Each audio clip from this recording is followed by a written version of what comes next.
Doctor Radhakrishna. ఆమె liver specialist and gastroenterologist.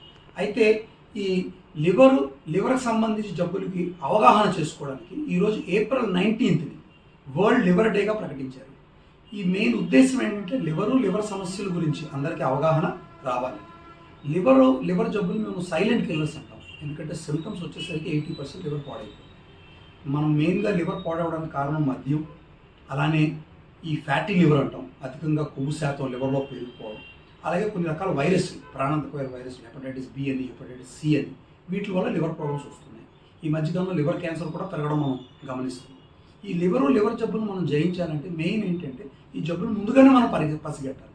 Early detection మనం త్వరగా తెలుసుకుంటే మంచి మందులు ఉన్నాయి. లివర్ జబ్బులన్నీ మనం క్యూర్ చేయొచ్చు, ప్రివెంట్ చేయొచ్చు.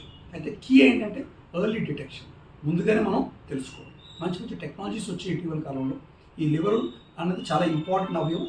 సో లివర్ గురించి అందరూ అవగాహన చేసుకొని ఈ వరల్డ్ లివర్ డే సందర్భంగా ఈ మెసేజ్ నలుగురు